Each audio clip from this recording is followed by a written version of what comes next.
že já se jmenuji teda Vašek Bednář, moje manželka Danka, my nejsme teda v žádném rozluku či rozpuku, ne, v rozpuku jsme vlastně pořád. Tak, Danka vždycky ráda se schovává prostě mezi lidi, takže já sedím vepředu a není to žádný ten problém u nás. Jo, máme se pořád rádi a kor teďka, když vždycky přijedu z Chorvatska, tak to je ještě větší. Rozpuk mezi náma. Takže už 2 roky pracujeme v Chorvatsku, v malém městečku Daruvar, který má nějakých 10 000 obyvatel. Ale ta zvláštnost je, že vlastně Daruvar je centrem Slavonie, kde je největší procento Čechů, kteří v Chorvatsku bydlí. Češi tam přišli v polovině, nebo od druhé poloviny 18. století, takže spousta lidí má nějakého předka prostě z Čech, i když dneska jsou to třeba Chorvaté, ale měli prostě předky Čechy, jako je třeba manželka pastora Anička, je Češka, ale když jsme tam před, já nevím, kolikati lety poprvé přijeli a pastor říká, musíme počkat na manželku, ona je pošťačka a až přijde, tak nám bude překládat. A jeho manželka přišla a bylo to úplně stejné, jako by nepřišla, protože jsme se vůbec nedomluvili. Ona předtím, než jsme tam přijeli, tak snad 20 nebo ještě více roků prostě česky vůbec nemluvila, takže úplně všechno zapomněla. Jo? Akorát tak ahoj a to tak je všechno, co asi tak zvládla. A dneska už mluví velmi dobře česky, znovu se naučila, vozím tam různé knihy naše, které ona čte, takže se učí a je mojí dvorní překladatelkou v našem sboru, v tom sboru, kde pastor Mirko je pastorem a jinak jsou pošťáci oba dva. A ten náš sbor má 9 lidí, většinou seniorů, takže by se dalo říct, že žádná sláva, ale díky Pánu, ne, že jsme tam my, ale já věřím tomu, že Pán Bůh nás tam poslal s tím, že dopravdy tam chce něco dělat. Takže pomáháme v tom sboru. Jinak v Chorvatsku je ještě Jiří Dohnal, jestli ho znáte Jirku Dohnala. A já nevím, jestli byste zjistili nebo věděli prostě, kde slouží. No, v Rijece není, ale je to kousek jakoby od Rijeky, spíš od Puly. Je to v Rovině a Rovině někde tady přibližně. Na půl cesty asi mezi Pulou a slovinskou hranicí. Už tam jsou 20 roků a nějak kdysi v 90. letech, když začínali právě sloužit v Chorvatsku, tak hodně sloužili právě v Daruvaru, takže tam jezdili a nějak, dopravdy, i když jsem teďka s ním byl, nezjistil jsem prostě, proč dali přednost Roviní před Daruvarem, i když všichni chtěli jet prostě do Daruvaru, ale skončili tam. Možná asi kvůli tomu, aby my jsme přišli prostě do Daruvaru. Takže Daruvar je centrem Slavonie, této části. Tam. Tak kterou šipku? Doprava, ne? To jsem já zrušil? Jo, tady je. Takže tady máme Daruvar. My bydlíme, teďka máme pronajaty byt přímo v centru, ale tyhle podtržené jsou české vesnice. Prakticky 100% české vesnice, lidí, kteří prostě tam přijeli v 18. 19. století a jenom vlastně jsem zapomněl říct, že vlastně od právě té Aničky, tak její rodina se tam přestěhovala v roce 1870. Jo?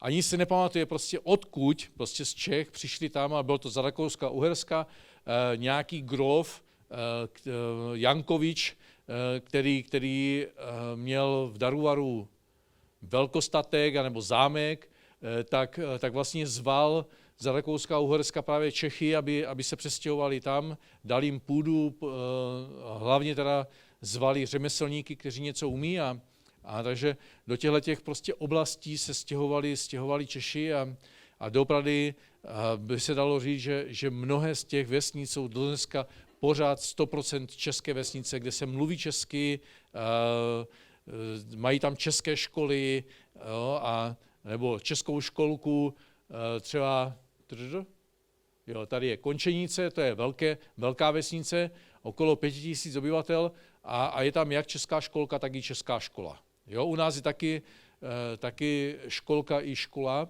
i když je tam střední škola další a gymnázium, ale to už je v chorvatštině, ale doopravdy prostě všude jsou české vesnice. Pomalu každá česká vesnice nebo i městečko mají svoji českou besedu, to je sdružení Čechů, kteří dodržují nějaké ty kulturní slavnosti. Takže první česká beseda vlastně byla založena 1874 v Záhřebu, v hlavním městě, ale o pár let později byla další beseda vlastně založená v Daruvaru, kde Český svaz loni oslavil 95. výročí. Takže v celém Chorvatsku žije víc jak 10 000 Čechů. Tak. Budeš mi to muset asi přihazovat. Dobře. No, jako já jsem teďka a nic. Dobře, takže tady je fotografie vlastně našeho pronajatého bytu, kde bydlíme. Je to opravdu úplně v centru. Nevím, co říct prostě. Nádherné město, maličké, má to kus velké historie, jsou tady lázně, to je lázeňský park, nějaké koupele s horkou vodou tam jsou, na pohybové ústrojí, prostě tohle je náměstí daruvarské se zavřeným pravoslavným kostelem, katolický kostel tam funguje, jsou tam baptisté, adventisté, my letniční a jedna taková, já nevím, jestli charismatická skupina, či letniční skupina, ale prostě nějací křesťané ještě. A máme tam v parku, máme ještě vlastně židovský hřbitov, ale už to nějakou dobu, já nevím, spíš jenom udržujou, protože normálně Židé prostě už všichni vymřeli. Jo, není tam ani rabín, prostě není tam nic. Loni, když jsme byli v letě na 3týdenním pobytu nebo službě v Daruvaru, tak jsme prováděli filmové večery, kdy jsme pouštěli filmy lidem ze světa v naší církvi a Danka připravila pro ně takové uvítací balíčky, které po večerech prostě vyráběla a potom se to těm lidem rozdávalo. Tady máme prostě takovou upoutávku, kterou si kromě mě asi nikdo nevšiml, protože to bylo na takových zvláštních vratech, kde bylo napsané stolářství, ale asi 3 metry prostě od cesty, takže nevím, jestli tam někdo prostě šel a zastavil se u toho. Ale díky bohu v neděli, ten 3. den, tam přišlo asi 35 lidí, takže už to byl docela úspěch na to, že pomalu víc jak 20 lidí prostě bylo nevěřících, kteří tam přišli. Tak to je další, ta naše činnost, vlastně služba v církvi. Já, když jsem tam, teď jsem se vrátil v pondělí, jezdím tam na 3 týdny, měsíc jsem doma, pak 3 týdny znovu v Chorvatsku, sloužím ve 3 sborech. Hlavní teda je ten náš, tady daruvarský, ten letniční sbor, tohle je bývalá synagoga, to byl dům rabína, ten dům je prostě úplně v katastrofickém stavu, rabín tam vlastně od nějakých 90. let prostě není žádný v Daruvaru, takže jsme celou tu synagogu jsme koupili, nebo ten sbor tehdy to koupil, opravil, v 95. roce se tam prostě nastěhovali. To měli vlastně největší, jakoby dalo by se říct, že probuzení, kdy v tom sboru bylo asi 200 lidí, ale příchod těch lidí byl podmíněn humanitární pomocí. Jo, v době války od 91. do 95. roku byla válka v Chorvatsku. Daruvar byl na hranici, kdy se rozdělovalo Chorvatská republika s republikou, nebo tehdejší ještě Jugoslávií, tak vlastně to bylo hraniční město, kdy železnice vlastně to rozdělovala. Ale díky, já nevím, by se dalo říct, že vítězství Chorvatska, tak vlastně Daruvar patří celý pod Chorvatsko a potom se to vlastně posunulo až po Vukovar. Takže vlastně třeba pastor bydlel v té na jugoslávské straně, kde byla normálně hranice a sbor byl v chorvatské části. No, takže lidi, když přišli na shromáždění, dostávali humanitární pomoc. Humanitární pomoc po válce skončila, prostě lidi si vytratili a zůstalo prostě 9 lidí, kterých tam chodilo, těch 9 lidí prostě víc jak 10 let, prostě pořád stejní lidé prostě v neděli na shromáždění. No. Za tu dobu tam přišli vlastně dva nový, jeden manželský pár, kteří letos budou mít 50 let. Tak. A jinak sloužíme ještě v neděli slovem v Golubňáku, to jsou baptisté, a tady v naší církvi v Garešnici, kde je hlavní náš pastor. My patříme, náš sbor v Daruvaru patří vlastně pod Garešnici a bratr Branko je hlavním pastorem obou dvou sborů. Takže když já jsem tam, tak vlastně kážu na všech shromážděních. Máme 3krát týdně máme shromáždění. A ve středu máme rozbor slova, v sobotu modlitební a v neděli normální shromáždění odpoledne, ale kážu na všech shromážděních. Tak další naší službou je služba seniorům, kdy navštěvujeme starší lidi. A ti vpravo jsou Stázinka a Slávko, oni nejsou teda manželé. Sestra Stázinka už dneska není mezi námi, už nás čeká u Pána Ježíše. Letos v lednu ona umřela, měla 82 let a je matkou právě v tom Golubňáku pastora Jarka. A když jsem přijížděl prostě k ním domů, tak vždycky babička prostě svolala všechny 3 bratry, nebo syny své a říkala: Vašku, a ty musíš jít s nima a musíš se za ně modlit.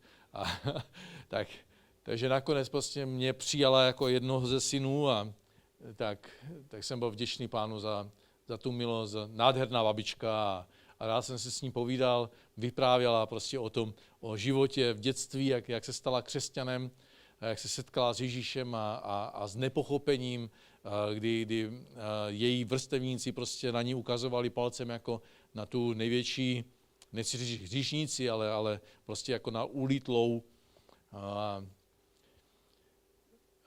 Probuzení do Golubňáku, do té vesnice, která má nějakých 100 obyvatel, přišlo, protože tam byli jenom katolíci kdysi, a nějaký baptista Němec prostě přijel tam před druhou světovou válkou, kázal evangelium a lidé prostě se setkali s Bohem, byli naplněni Duchem svatým a založili vlastně baptistickou církev, která byla tehdy povolená v Jugoslávii a tehdy vlastně i založili sbor druhý v Daruvaru. A bratr Slávko, senior, který příští rok bude mít 70 let od svého vodního křtu. V 18 letech se křtil, hned po válce, a seděl ve vězení kvůli evangeliu. Nádherný bratr, po třetí ženatý. Se svojí první manželkou byl 47 let a teďka ještě má tchýni, která má 96 let. A nádherný bratr, opravdu nádherný, plný elánu. Tak jsem si říkal, prostě kež by Pán Bůh dal, aby i my mladší prostě jsme měli takový elán do života, do služby druhým lidem, prostě jako on. A on sám už dneska nemůže moc chodit, protože má něco s nohou, prostě bolí ho noha. A tak telefonuje prostě starým lidem a modlí se a zpívá jim písničky a čte jim z Bible a je to velmi energický prostě muž. A tohle je nejstarší členka našeho sboru. Sestra Faninka, tam měla loni 92 let a je trošku nahluchlá, a z 90% je slepá, takže nic nevidí. Její prarodiče přišli od Poděbrad, její dědeček s její maminkou 5letou prostě přišli z Poděbrad pěšky prostě do Daruvaru, žádným vlakem ani autem, ani kočár neměli, prostě, ale měli kočárek, který prostě tahali psy a na to měli prostě své věci. Každá dcera, jejich měli 3 dcery, tak měli prostě ranec na zádech, kde si prostě přinesli věci z Čech a byli to košíkáři, pletli košíky. Až do nedávno prostě tuhle činnost prostě zavřeli, protože košíky z Číny jsou levnější než to. Takže její syn od právě sestry Faninky přestal s touhletou živností. A jinak je to nádherná babička, která je velmi upovídaná, vypráví prostě příběhy z dob války a hlavně té jejich vlastenecké války, nebo jak oni říkají, domovinské. Tak opravdu je to radost prostě být s ní. A pak mám tam službu prostě nevěřícím lidem, to je taky paní Faninka, knihovnice, sice ona je Chorvatka, ale mluví česky, pracuje v české knihovně v Daruvaru, takže s ní hodně komunikuji a ona je takovou naší styčnou důstojnicí mezi nevěřícíma lidma, protože vždycky nám řekne prostě jakoby nějaký drb o nějakém člověku, nasměřuje nás na toho člověka a já potom jdu prostě za ním a mluvím s tím člověkem. Takže nás napojila na českou besedu, na tajemníka, který kdysi byl tajemník Českého svazu. Pan Ivan byl katolickým knězem, má vystudovanou nejenom vysokou teologickou školu, ale ještě nějakého inženýra má a byl několik let ve Vatikánu, kde se učil, pak přijel, stal se knězem v Daruvaru, založil mládež a zamiloval se prostě do jedné holky. A oni mu řekli, ne. Tak řekl, no tak naschledanou. No. A položil kněžský oděv, nahák a má přítelkyni a pracuje dneska jako tajemník v té naší besedě a teď jsem s ním byl. Prostě zašel jsem za ním, pracoval, něco tam kopíroval, prostě nějaké listiny a tak jsme si hodinu povídali o církvi, o službě, o životě v Daruvaru a tak říkám, jako příště v dubnu, když přijedu, tak musíme zajít už někam na kávu. Takže takových lidí tam několik, které prostě jsou to Češi, se kterými komunikují česky a zrovna teďka jsem v neděli, tu minulou jsem jel do Garešnice a slyším, když jsem se oblíkal, tak jsem slyšel někoho, že jde prostě po schodech opatro výš. Takže jsem zhasnul, prostě vycházím, zamykám, ale v té chvíli prostě ten někdo, jdoucí po schodech, prostě slyšel, že někdo jde, jo, že vychází. No tak on jako vylezl ven, já jsem teda nevěděl, kdo to je a najednou prostě jsem vyšel z domu a soused na mě čekal. On čekal prostě na někoho, ne na mě zrovna, jo, ale prostě čekal na někoho, se kterým si může popovídat. A tak jsem mu řekl, dobrý den, protože jsem si myslel, že soused je Chorvat. A on na mě spustil, dneska asi bude pršet, co? Takže mě trošku vykolejil a hned jsme začali mluvit s radostí česky. A tak jsme si povídali. A on šel do pekárny, já jsem čekal, nebo šel k autu, nebo pastor Mirko pro mě měl přijet. A tak čekám, prostě pastora není a v té chvíli mě napadlo, ty jako mluvíš s člověkem, sousedem, Čechem, který se narodil v Chorvatsku, jsou od Pardubic, jeho rodina a ty vůbec nevíš prostě, jak se jmenuje. A tak jsem si říkal, jenom ať Mirko nepřijede prostě dřív. Jenom ať nepřijede dřív, ať prostě vím, za koho se mám modlit. No a on vychází z pekárny a já jsem čekal na pošty, to je vlastně pekárna je naproti pošty, tak jsem přeutíkal prostě cestu a říkám, je mi to fakt trapné, ale já jsem se nepředstavil, a tak jsem mu říkám, teda já se jmenuji Vašek Bednář a on byl přece jenom starší muž, řekl by tak 65, a tak mi řekl teda své jméno, které jsem okamžitě zapomněl. Tragédie, prostě moje, dneska. A už vím teda, že se jmenuje pan Paclík, ale zapomněl jsem jméno. A jenom jsem vlezl prostě do toho auta k pastorovi a oni říkají, jak kdo to byl? Já říkám, aha, no, byl, no. A v té chvíli prostě jméno zůstalo na ulici, bez jména jsem sednul dovnitř, jako úplně skleroza, vypadlo mi to z hlavy, ale potom, když jsem přijel domů, tak hned jsem prostě prohlížel schránky a říkám, ano, pan Paclík, tak jsem si hned vyfotil i to, ať nezapomenu, ale jsou tam jenom příjmení, prostě i na zvonku, i na tom tak. Ale už mám naději, prostě, že když přijedu v dubnu, takže za ním zajdu, pozvu ho na kávu a popovídám si. Velmi nádherně mluvil česky. No, takže to je taková moje služba prostě tam, kdy navštěvuju lidi, mluvím s nima. Mnohokrát se nám stalo, když jsme tam byli hlavně s Dankou teda v letě, kdy se potkali prostě lidi, kteří mluvili česky spolu. Jo, ti domorodci, tak jsme procházeli a říkáme jim česky dobrý den. A oni hned se prostě na nás dívají a říkají, a vy jste odkud? Vy jste tady přijeli na dovolenou? Nebo k rodině teda, že jo, když ne na dovolenou. My říkáme ne, tak proč jste tady? No sloužíme v církvi, tak jsou úplně o to jisto, že prostě tady přijel prostě někdo, kdo slouží v církvi. A jo, díky Pánu Bohu za to.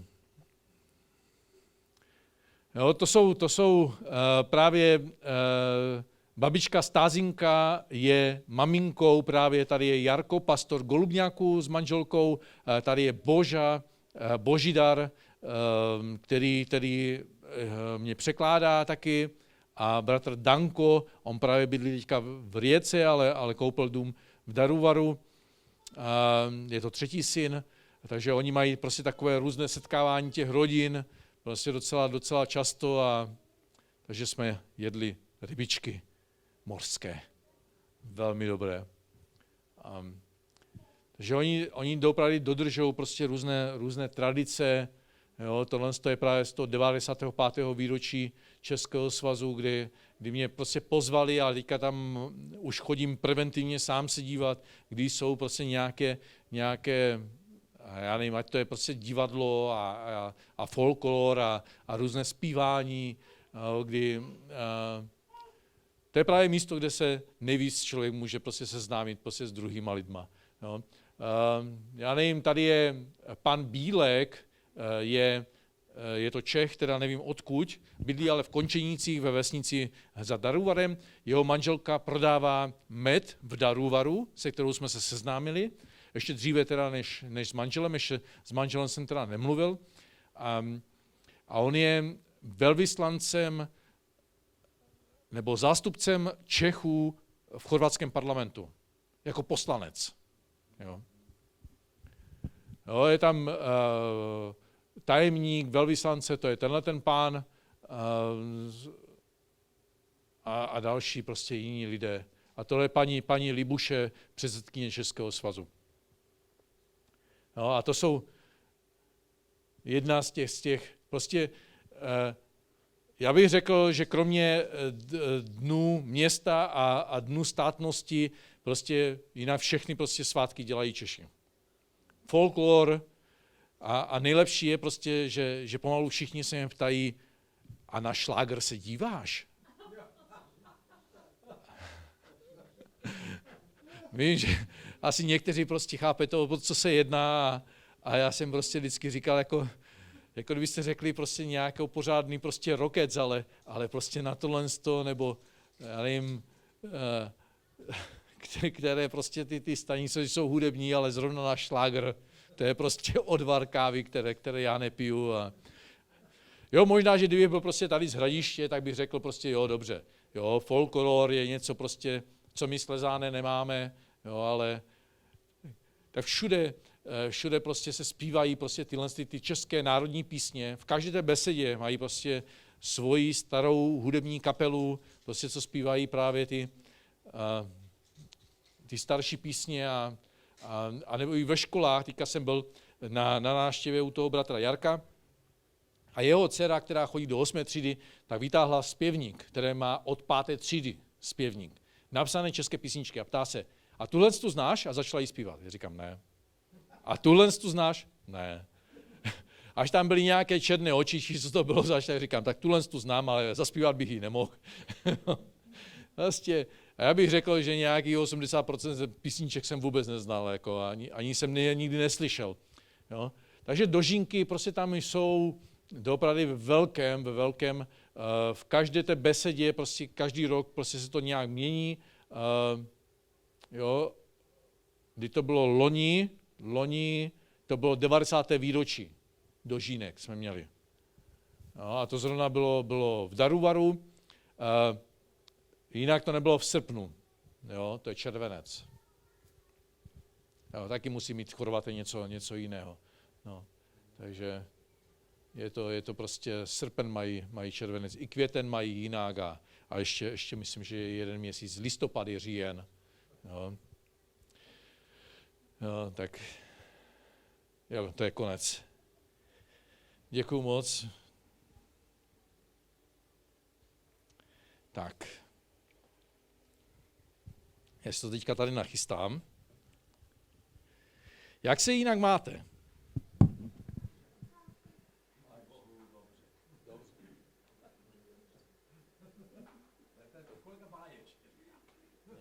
Někteří i báječně, jo? Ještě se napiju.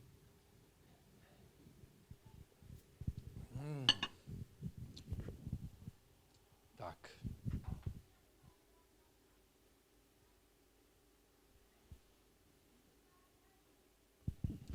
Když jsem se modlil za dnešní shromáždění, tak jsem nějak přemýšlel o slově, o čem mluvit.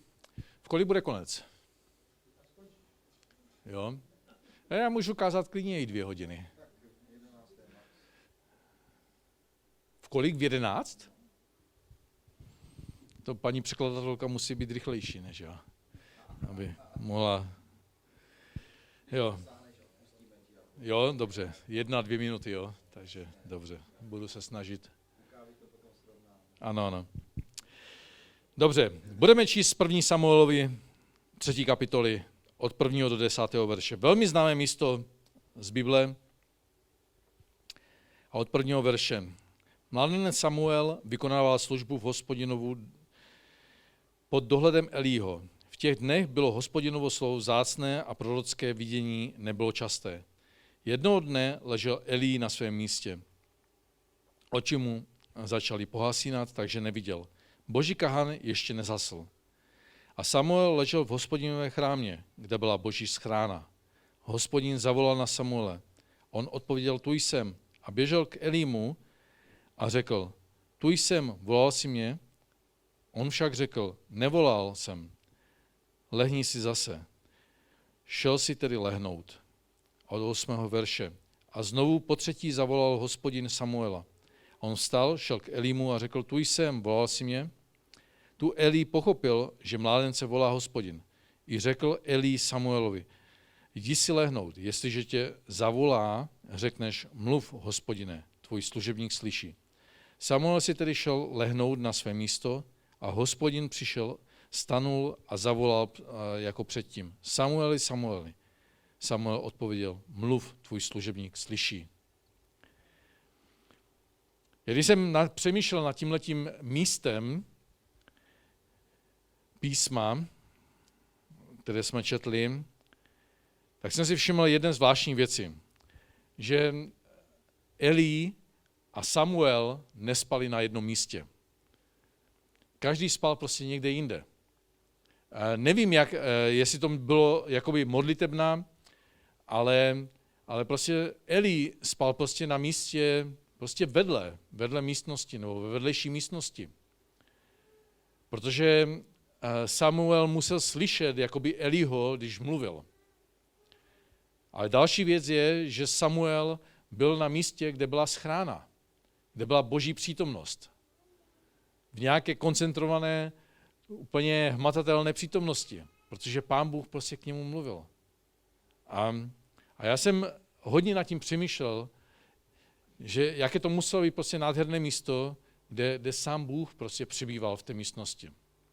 Protože kde byla schrána, tam byl prostě Bůh. A on se učil prostě slyšet Boží hlas.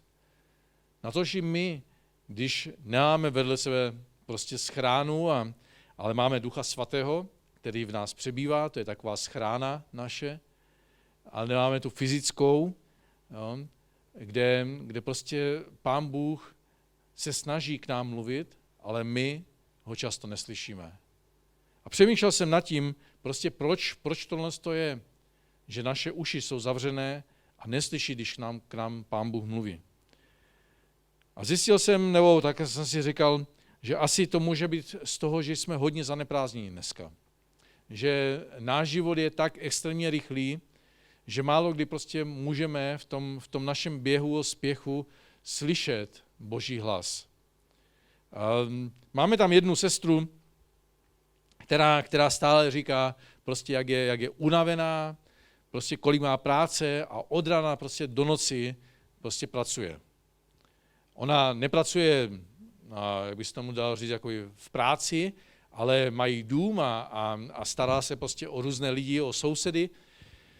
A od rána prostě do večera prostě uklízí, peče, vaří, jo, a slouží prostě lidem, ale nemá čas na to, aby si sedla prostě a mohla se zaposlouchat prostě, co Pán Bůh k ní mluví.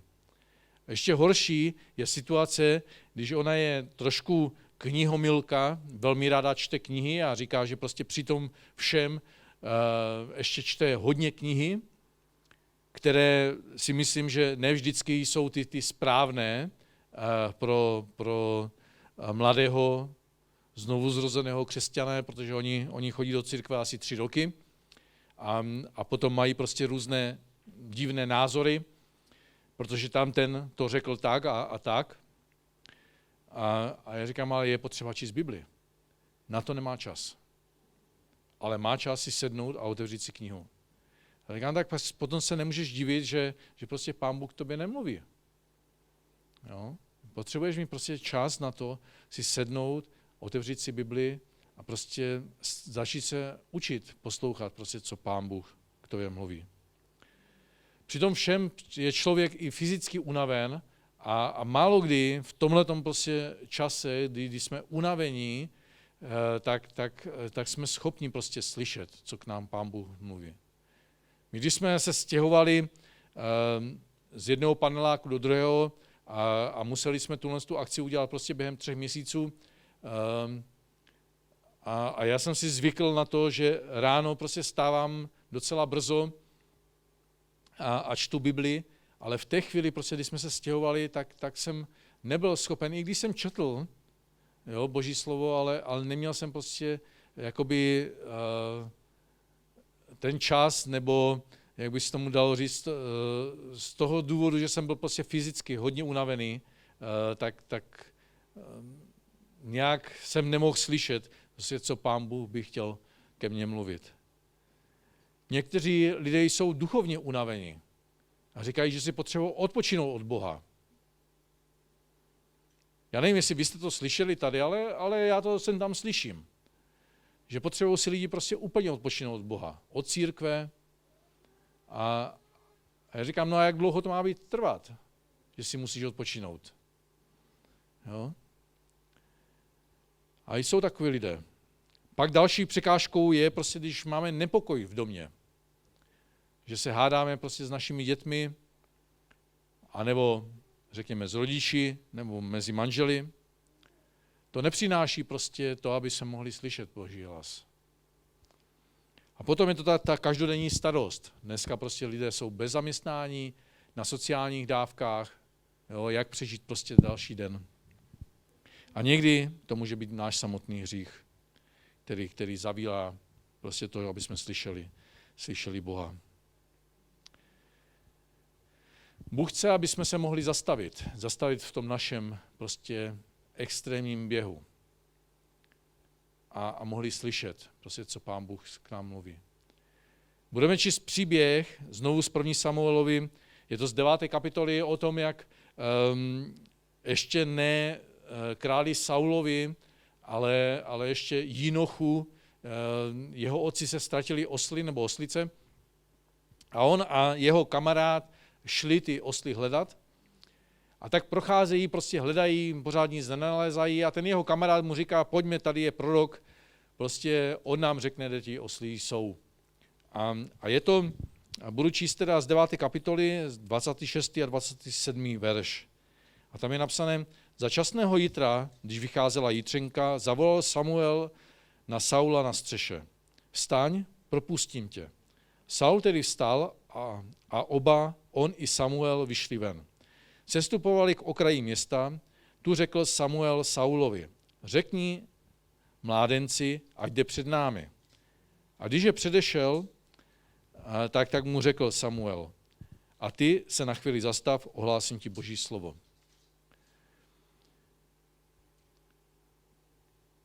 Přemýšlel jsem, proč mu to neřekl, když byl s ním. On byl jeden celý den, byl se Samuelem. Měli, myslím si, že velmi dobrý čas, kdy prostě mluvil boží prorok s budoucím králem a neřekl mu prostě, kromě toho, že se ti osly našli, tak mu neřekl to, že bude králem. A tak jsem si říkal, proč to prostě mu neřekl, když měli ten čas. A najednou prostě, když odchází, tak říká prostě, řekni tomu mládenci, ať jde před náma a ty se zastav, aby si slyšel Boží slovo. Nevím ten důvod prostě proč, ale často si říkám, že potřebujeme prostě se zastavit.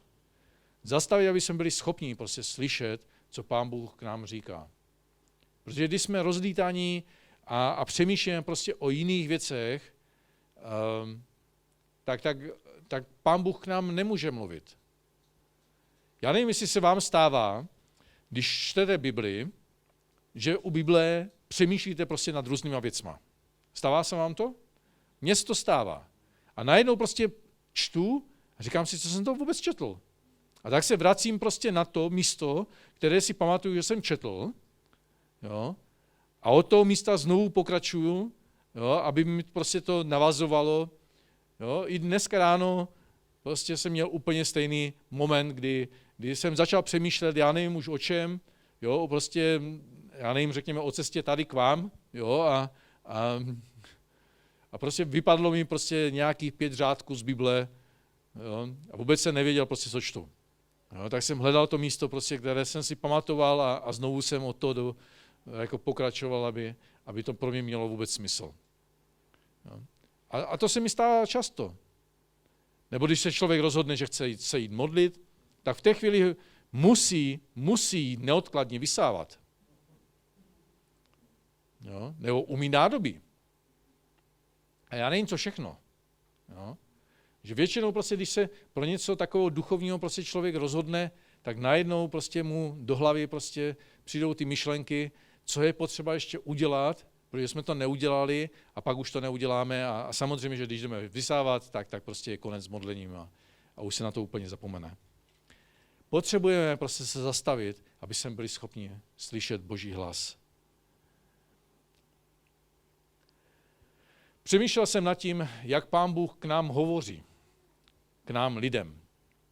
A první z takových těch velkých božích hlasů, kdy Pán Bůh mluvil tak slyšitelně, že se hory otřásaly, bylo, když Pán Ježíš se křtil a najednou prostě z nebe se ozval hlas, toto je můj milovaný syn.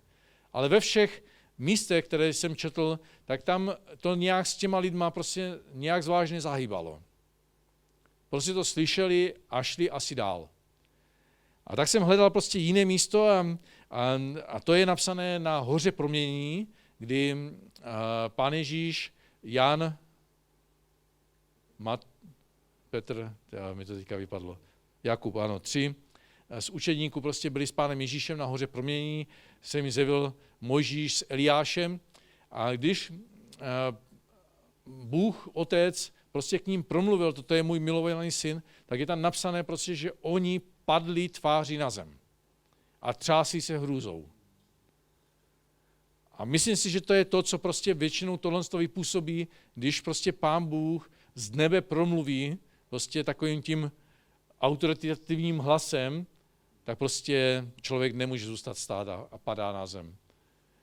Možná, že byly v historii prostě tyhle věci, kdy prostě Pán Bůh hlasitě prostě promluvil, kdy to stovky, možná tisíce lidí prostě slyšelo. Moc o této historii nevím, ale když člověk tohle slyší, tak prostě totální bázeň prostě přichází na lidi. A stejně si to myslím, že to prostě bylo u toho křtu, i když tam nikde nic není napsané. Tak Pán Bůh potom většinou osobně mluví velmi tichým hlasem k nám lidem. A je to příběh z Exodu z 3. kapitoly od 1. do 4. verše ohledně Mojžíše. Mojžíš pásl ovce svého tchána Jitra, midiánského kněze.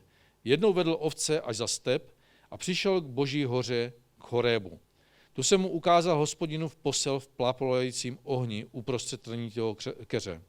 Mojžíš viděl, jak keř v ohni hoří, ale není jim tráven. Řekl si, zajdu se podívat na ten veliký úkaz, proč keř neschoří. Hospodin viděl, že odbočuje, aby se podíval, i zavolal na něho Bůh z prostředku keře, Mojžíši, Mojžíši.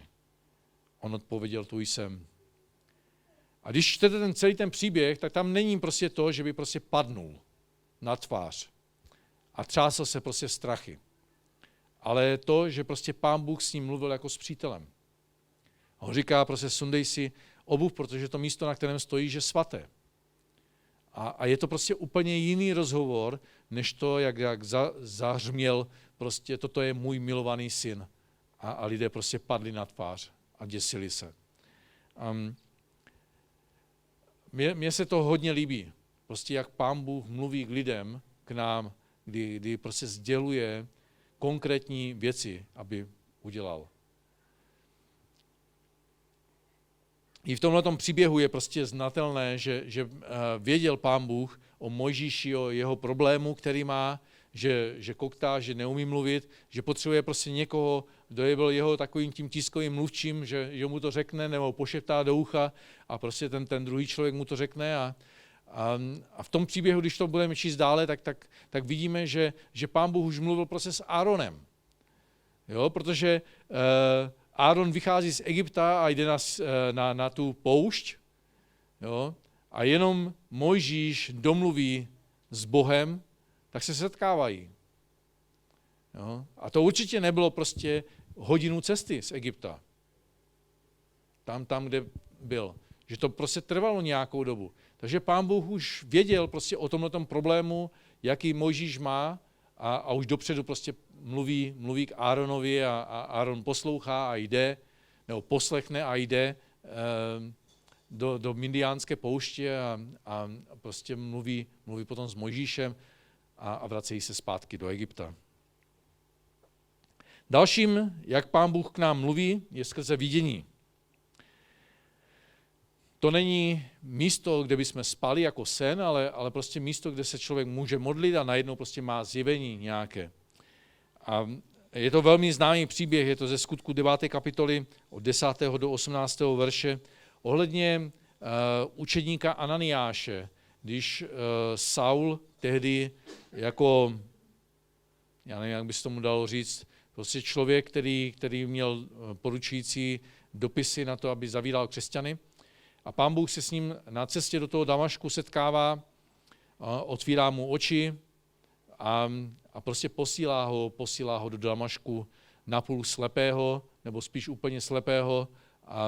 A najednou prostě Ananiáš, který se modlí, ve vidění prostě slyší, jak Pán Bůh k němu mluví a znovu to je prostě, kdy konkrétně jménem prostě mluví Bůh k němu a on mu říká Ananiáši a on odpovídá, zde jsem, Pane. A od 11. verše je napsané, že Pán mu řekl, jdi do ulice, která se jmenuje Přímá, a v domě Judově vyhledej Saula z Tarsu. Právě se modlí a dostalo se mu vidění, jak k němu vchází muž jménem Ananiáš a vkládá na něj ruce, aby opět viděl. Najednou přichází toto dilema, prostě víme, prostě, kdo přece Saul je, tak proč mě k němu posíláš? Jo? Ale nakonec, prostě, když mu Pán Bůh řekne, že to je ta nádoba, kterou si on chce použít, tak vlastně on s tím souhlasí a jde. A najednou prostě nepřichází Ananiáš do toho domu Judova a nehrozí těch hříšníků, já nevím, jo, co všechno prostě by mu mohl říct, ale říká mu prostě bratře. Úplně prostě jiný pohled má na něj. Jo, i když věděl prostě, co Saul chtěl udělat. A mnohokrát prostě Pán Bůh mluví k lidem prostě prorocká slova skrze vidění. My jsme právě teďka měli, když jsem byl v Daruvaru, tak jsme měli v Havířově modlitební shromáždění a modlili se a jeden bratr měl vidění prostě o Daruvaru. Že to je prostě rozpraskaná suchá půda a že Pán Bůh chce vylít svůj jarní déšť na naše město v Daruvaru. A my doopravdy očekáváme, že Pán Bůh prostě bude něco dělat v našem městě. A nejenom v našem městě, ale v našem národě, i v Čechách. Za to se modlíme, aby prostě Pán Bůh poslal svůj jarní déšť. A dneska jsme zpívali tu píseň. Proč bychom ji zpívali, když jsme nevěřili, prostě, že prostě Pán Bůh má na to poslat svůj déšť na naší zemi. A úplně stejně prostě mluvím s lidma v Chorvatsku o tom, že Pán Bůh má plán. Má velký plán s chorvatským národem. A nejenom s chorvatským národem, ale s celým Balkánem. Protože to je prostě místo, kde jsou prostě zastoupené mnohé kulturní, náboženské, ty tři náboženství, takové pravoslaví, katolicismus a muslimové. A v mnohých městech, které jsme projížděli, které jsme navštěvovali, tak stojí mešita, pravoslavný kostel a katolický kostel prostě vedle sebe. Jo.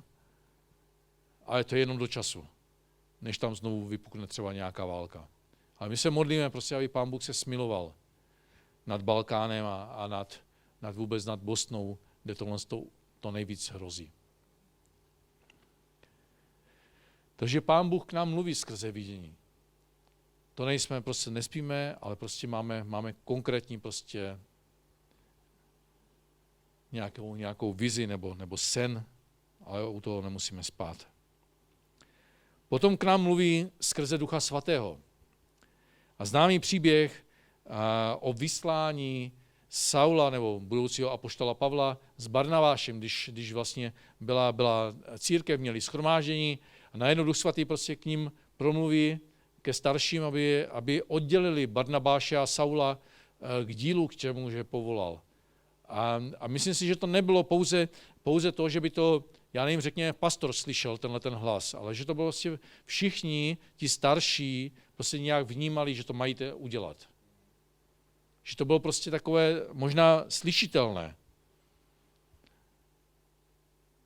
A oni prostě se modlí, oddělují pro tu práci a vysílají je na misii. A teďka už je vlastně, kdy Pán Bůh k nám mluví skrze sny. Mnohokrát sny můžou být naše lidské. A pak to prostě můžeme zaměnit za Boží hlas a můžeme, pokud to nerozsoudíme, tak můžeme prostě někde zajít, kde vůbec nemáme být. Mně se hodně líbí ten příběh ze Skutku 16. kapitoly od 7. do 10. verše právě o už apoštolu Pavlovi. A tam je napsané, že když přišli až k misii a pokoušeli se dostat do Bitynie, ale Duch Ježíšův jim to nedovolil. Prošli tedy misií a přišli k moři do Troády. Tam měl Pavel v noci vidění. Stanul před ním jakýsi Makedonec a velmi ho prosil, přeplav se do Makedonie a pomoz nám. Po tomto Pavlově vidění jsme se bez váhání chystali na cestu do Makedonie, protože jsme usoudili, že nás Bůh volá, abychom tam kázali evangelium. Velmi zvláštní místo. Pavel jde se svým týmem, prostě procházejí střední Asii, kážou evangelium a ono nic. Prostě zavřené dveře. Lidé neslyší, možná mají pronásledování, tak je posílá prostě, nebo jdou do jiného města, tam to je to stejné.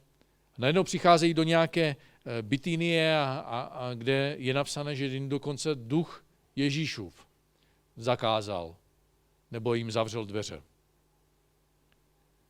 A pak jdou ještě někam jinam. A to stejné. A pak přicházejí teprve do Troády, kde přichází sen, který dostává Pavel.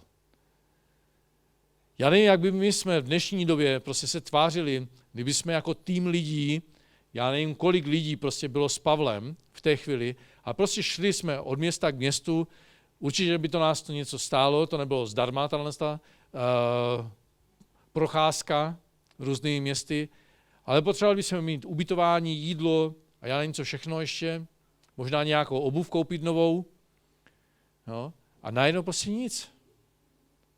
Dalo by se říct prostě neúspěch.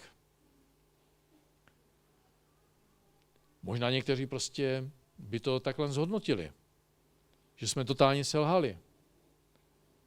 A žádné prostě velmi duchovní prorocké slovo nebylo. Ale Pavel měl sen. A ještě k tomu prostě nějaký Makedonec jim říká, a tehdy určitě ne makedonsky, ale hebrejsky, prostě přeplav se k nám a pomož nám. A oni to udělají a tam se obrátí pouze jedna žena, Lidie, a dovršili to tím, že šli do vězení. Zas by se mohlo říct prostě totálně, prostě Pavle, co jsi to slyšel. Ale naštěstí všichni rozsoudili ten sen, že tam mají jít. Takže to nebylo jenom už prostě Pavlova vina, ale všech, jak by se dalo říct. Za tenhle ten neúspěch. Ale to byl Boží plán. Oni nikdy se nesetkali prostě s tím Makedoncem. A my, když jsme před 2 roky byli poprvé s Dankou v Daruvaru a procházeli jsme Daruvarem a modlili jsme se, protože jsme hledali to nové místo prostě po 20 letech z Ukrajiny, co dál. A nějak jsme prostě, nebo alespoň já jsem pořád měl na srdci spíš Bosnu než Chorvatsko. A říkal jsem si prostě tam, jako do každého města jsem přijel a říkám, Pane, jsem zde. A ono nic. A najednou, když jsme byli v Daruvaru, tak pastor Mirko 3krát nám řekl, pomožte nám. Ale to nebylo takové jako to zemětřesení, jako prosím tě, fakt, jako bylo by to super, kdyby tady byl u nás. On to řekl mezi řeči. 3krát. A my jsme prostě odjeli, nějak jsme nepřemýšleli prostě nad Daruvarem. A když jsme se modlili asi měsíc za to, kam prostě máme jít, tak najednou jsem prostě měl takový jako jasný prostě ten pocit, nebo ten hlas prostě Mirkův, pomožte nám. Tak jsme ještě více za to modlili a pak jsme prostě řekli našim bratrům starším, prostě, co kdyby jsme šli do Daruvaru. A pomohli minimálně 3 roky, možná 5 let, možná se tam úplně přestěhujeme a budeme tam bydlet. Říkám, já nevím. Ale nějak prostě v těch modlitbách jsem vnímal, že prostě máme jít tam. A naši bratři starší tam před 2 rokama jeli do sboru do Chorvatska, do toho Daruvaru s bratrem Mirkem a pastorem Brankem a domluvili se prostě na naší spolupráci. Takže teďka 2. rokem sloužíme tam a vypadá to velmi, velmi nadějně, že se nezavřely ty dveře po ročním působení pro nás, ale že opravdu chceme a vnímáme to, že dneska to je to místo, kde máme prostě být. A jestli prostě bude nějaká Ukrajina ještě někdy v budoucnu, já nevím. Doopravdy nevím. Bude to Chorvatsko, bude to Daruvar, bude to Daruvar. Jestli nás Pán Bůh pošle prostě do Bosny, budeme v Bosně, ale je potřeba prostě vnímat ten Boží hlas, prostě co Pán Bůh nám mluví. A nejenom prostě, že ho uslyšíme a pak ho založíme jak nějakou knížku, ale že když už Pán Bůh mluví konkrétně, tak prostě s nějakým tím záměrem, aby jsme něco udělali. A nejčastěji k nám mluví Pán Bůh skrze své slovo. My mnohokrát očekáváme, že Pán Bůh k nám řekne prostě nějakým tím hlasem prostě z nebe, ať to jsou prostě naši budoucí partneři, kteří si přečetli v knize, že Pán Bůh to jasně ti řekne, kdo je ten tvůj muž. Jako slyšitelným hlasem. A mají 50 let a jsou do dneška sami. Protože normálně se seznámit nemůžou. V Žalmu 119. 105. verši je napsané, že světlem pro mé nohy je tvé slovo. Osvěcuje moji stezku. Mnoho prorockých slov, které nebo zaslíbení jsem dostal skrze to, že jsem četl Bibli. I to, že prostě když odjedu, a když jsem jel poprvé v roce 95, tehdy na Ukrajinu, a z Ukrajiny jsme jeli do Čečenska, když byla válka, tak Pán Bůh prostě mluvil, protože jsem měl hrozný strach. A otevřel jsem Malachiáše a tam je napsané, že on je stejným Bohem prostě i za hranicí Izraele. A že se nemusím bát, že prostě Bůh je jiný v Česku a jiný prostě na Ukrajině. A to už nemluvím prostě o Čečensku, jako, kde byla válka. On byl úplně stejný a měl stejnou moc prostě nás zachovat při životě prostě i v Čečensku, kde doopravdy byla válka. Pán Bůh je dobrý a mluví k nám. Jenom nesmíme prostě být slepí a hluší. A to, co prostě nám řekne, máme přijmout a taky se podle toho chovat. Takže potřebujeme vyplnit tu jeho vůli, když už k nám prostě Pán Bůh mluví. Tak jako to bylo prostě s Mojžíšem a Áronem, když jim řekl prostě, že mají se vrátit zpátky do Egypta a vysvobodit izraelský národ z područí Egypta a vyvést je do země zaslíbené. Nebo Ananiáš poslechl Boha a vstoupil do domu, kde byl tehdy nově obrácený Saul, který měl ještě určitě u sebe ty doporučující dopisy, aby zavřel všechny křesťany. A to nebyl žádný, Ananiáš nebyl žádným pastorem. On byl učedníkem. On byl obyčejným křesťanem. A když slyšel, rozsoudil, že to Pán Bůh mluví, prostě šel. Církev uposlechla hlas Ducha Svatého a oddělili Barnabáše a Saula k tomu dílu, kterému ho je určil. A to, aby sloužili na misii. A taky, když měl Pavel sen, tak to církev rozsoudila, že to je prostě od Pána. Že Pán Bůh mu poslal sen a vydali se do Makedonie. Potřebujeme se zastavit. Potřebujeme prostě zůstat stát a slyšet, prostě, co Pán Bůh k nám mluví. A když už mluví, tak mluví k nám s určitým záměrem. Nejenom jako nějakou básničku, nějakou pohádku, nebo jako písničku, ale prostě s konkrétním záměrem, co máme dělat. Ať je to prostě změna zaměstnání, nebo říct prostě někomu evangelium, a nebo i prorocké slovo, aby jsme řekli někomu.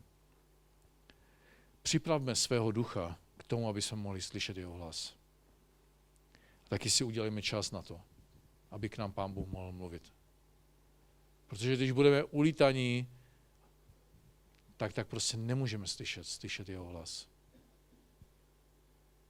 Udělejme si ten čas prostě na Boha. Každý to může mít prostě jinak. Někdo prostě stává dřív, někdo prostě má čas v práci, aby četl Bibli a modlil se.